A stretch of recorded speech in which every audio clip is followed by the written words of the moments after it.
Et salut tout le monde, c'est Cid Noir, et on se retrouve cette fois-ci pour le mois de février pour les plantes mellifères que j'ai plantées un peu partout dans le jardin depuis quelques années. Donc voilà, on commence l'inventaire par les crocus qui, bah ça y est, c'est déjà quasiment le printemps ici, et donc on peut voir un beau succès sur les abeilles solitaires qui sont de sortie. Et donc voilà, j'en ai planté pas mal. Alors là, ce sont des crocus que j'ai plantés cette année, donc ils ont juste quelques fleurs. Voilà, après avec les années, ils en font un peu plus. Et bon, je vous cache pas que j'ai un peu raté la floraison. Mais là c'est la fin, mais bon voilà, on peut voir un peu toutes les couleurs. J'en ai planté un peu partout dans ce carré. J'en ai mis un peu de toutes les couleurs, et c'est vrai que ça attire un peu tout, hein, que ce soit les xylocopes, les bourdons, non pas les bourdons, pardon, oui, les bourdons, et les abeilles solitaires, les abeilles domestiques, on trouve de tout dedans. Comme on peut le voir un peu là. Donc là ici, cette partie du jardin, je me suis amusé à faire une ligne. Donc les jaunes ont déjà fleuri, et maintenant ce sont les violets qui fleurissent. Voilà, on peut voir les abeilles solitaires qui se jettent dedans.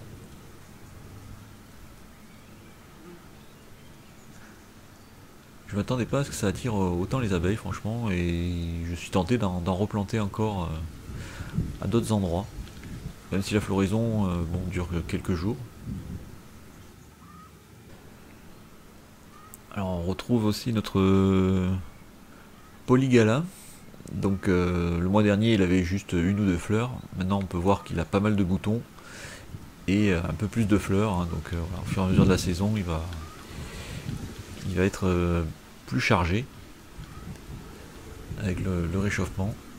Et on peut voir l'activité des abeilles solitaires qui commencent à sortir de ce nichoir. Donc il y a des mâles un peu partout qui volent, c'est sympa, hein. C'est voilà, le début du printemps. Alors ensuite un mimosa que j'ai planté cette année. Ça il est encore tout petit. Normalement ça attire beaucoup les pollinisateurs, notamment les abeilles. J'en ai pas encore vu dessus. Bon, il est petit, donc peut-être qu'il est pas assez grand pour les attirer, je sais pas. Mais c'est vrai que j'ai pas mal observé et pour l'instant je n'ai rien vu. Alors là, du coup, on se retrouve devant le Pétacite pyrenaicus. Donc merci à Romain 6138 d'avoir trouvé le nom, parce que franchement je ne connaissais pas du tout. Et voilà, on peut voir que ça plaît toujours aux abeilles. Là c'est la fin de la floraison. Et en fait j'ai trouvé une autre touffe assez énorme qui pousse ici, au pied de mon cerisier que j'ai planté il y a 2 ans, ou 3 ans, je sais plus. Et donc bah voilà, c'est le début des arbres fruitiers qui fleurissent. Donc là bon, le pêcher qui n'est pas très en forme mais qui fait encore quand même quelques fleurs. Très joli d'ailleurs, rose. Les amandiers évidemment. Alors celui-là il fait des fleurs blanches, et puis alors j'ai cet amandier qui fait des fleurs roses magnifiques. Et on peut voir les abeilles solitaires dedans, mais là dedans, évidemment dans les arbres fruitiers, il y a vraiment de tout, hein. Bourdon, xylocopes, abeilles solitaires, abeilles domestiques, il y a vraiment de tout. Là on peut voir une osmie cornue.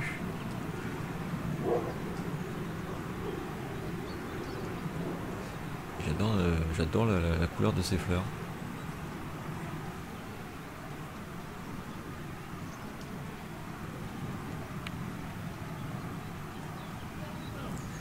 Ensuite, alors là c'est un prunier. Alors j'ai raté la floraison, c'est vraiment la fin. Mais voilà, j'ai observé aussi pas mal d'osmies dedans.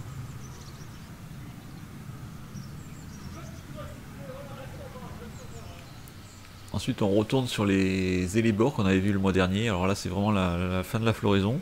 C'est d'ailleurs le dernier pied qui a encore des fleurs. Et toujours un très gros succès avec les bourdons. Donc là une reine bourdon.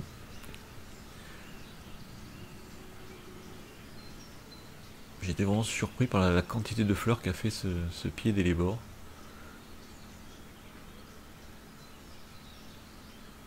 J'espère que j'arriverai à les maintenir cet été et qu'ils puissent refleurir l'année prochaine.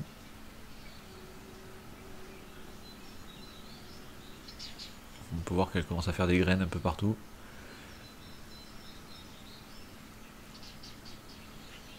Qui d'ailleurs est une plante qui se ressème apparemment assez facilement. Donc voilà, on peut voir quand même les gousses de graines là qui ont bien grossi.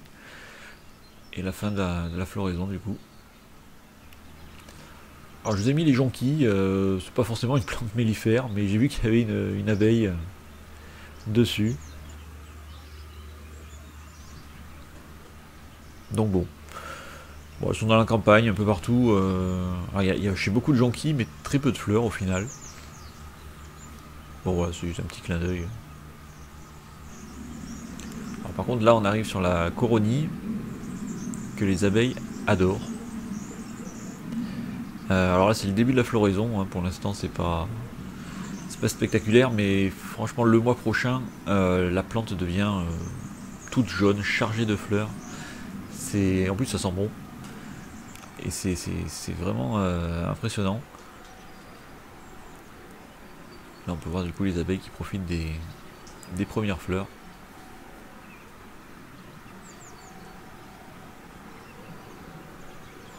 Mais on verra ça le mois prochain.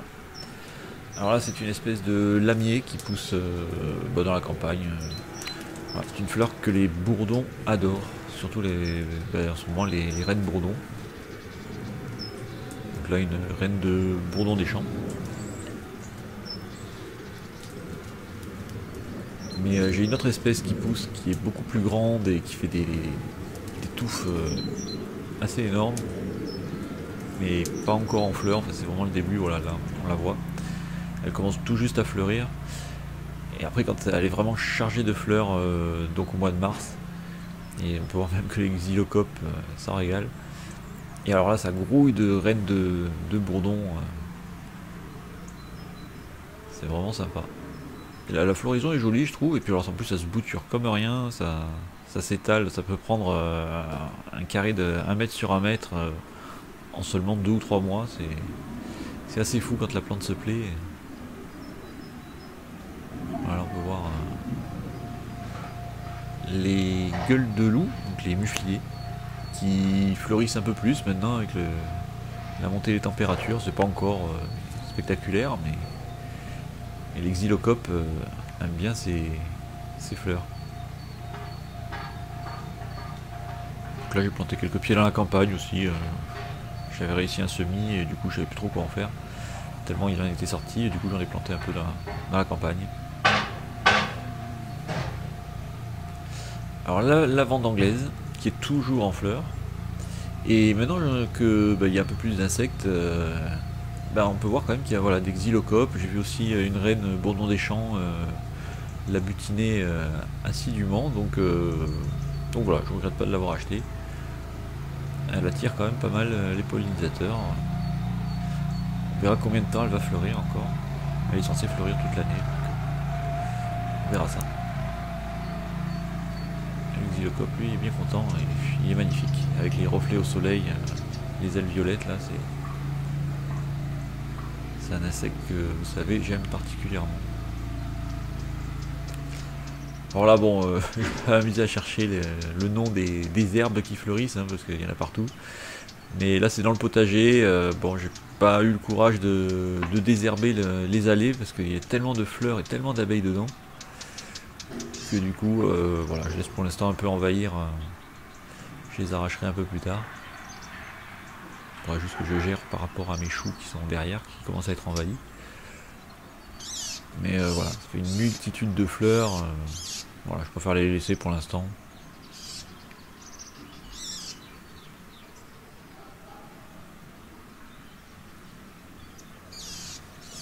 Alors ensuite on va passer dans les 3 fleurs les plus spectaculaires en ce moment. C'est la clématite armandie, plante grimpante qui envahit tout. Voilà, quand elle est en floraison comme ça, c'est vraiment spectaculaire, toutes ces fleurs blanches. Et les abeilles adorent ça, surtout le matin. Ça bourdonne, on se croirait presque dans une ruche, tellement ça vole de partout. Voilà, on peut voir qu'elle a grimpé un peu partout dans le jardin, là, dans cette partie du jardin. Mais c'est vrai que c'est sympa quand elle est en fleurs. Pas mal de xylocopes aussi dedans. Regardez-moi ça, toutes ces fleurs. Alors malheureusement ça dure pas très longtemps. En plus il pleut toujours à cette période là, donc du coup les fleurs prennent cher.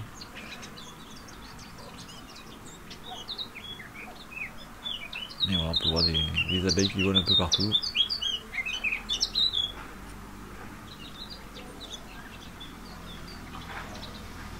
Là elle n'est pas encore au maximum de sa floraison, mais c'est déjà pas mal. Hein. Alors ensuite, encore des crocus, mais que cette fois-ci j'avais planté il y a 2 ans. Donc la première année ils avaient fait une fleur par bulbe, mais là, voilà, on peut voir qu'il y a plusieurs fleurs par bulbe, et là c'est vraiment très joli. Alors, on voit une reine bourdon terrestre. Elle n'a même pas besoin de voler de fleur en fleur, hein, elle a juste à marcher. Et ça fait vraiment, je m'étais amusé à lui planter, faire un petit carré dans la campagne, regardez ça. Si c'est pas joli. J'avais planté principalement les crocus pour les reines bourdons qui sortent de l'hiver. Ils adorent ça. Et on peut voir que les xylocopes aussi en profitent bien.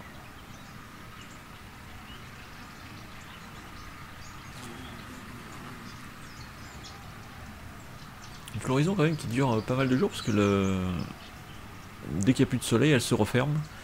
Donc les plantes qui se referment la nuit en général durent plus longtemps parce que voilà, elles s'ouvrent juste à la période où c'est vraiment intéressant pour elles. Donc voilà, ça dure quasiment une semaine. Et comme tout fleurit en même temps, c'est vrai que c'est quand même assez joli. Hein. Donc je pense que je vais agrandir cette touffe. Et pour finir, voilà, on va finir avec le romarin. Donc mes petites boutures de romarin d'il y a 4 ou 5 ans.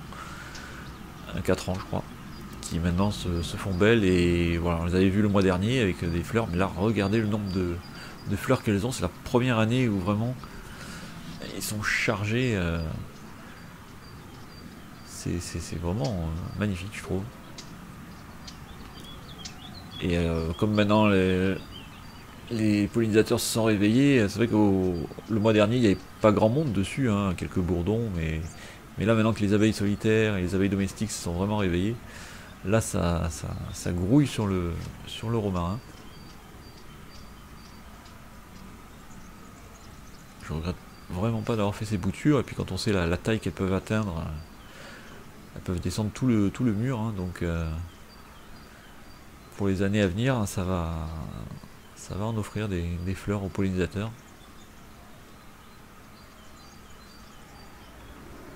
En plus une plante qui ne demande aucun arrosage, vraiment résistance à la sécheresse. Ce que je voulais vous montrer, c'est que voilà, elles n'ont même pas besoin de voler de fleur en fleur, hein. Elles marchent sur les fleurs et puis voilà, elles butinent comme ça. Elles s'économisent. Hein.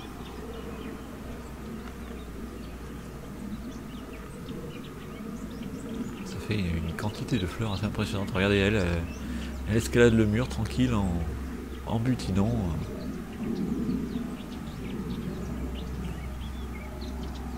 Voilà, donc on va finir la vidéo là-dessus. Et puis on va se retrouver pour le mois de mars. Et là je pense qu'il y aura beaucoup à filmer. Parce que là le printemps sera vraiment là. Je vous dis à bientôt. Ciao ciao. Et plantez bien.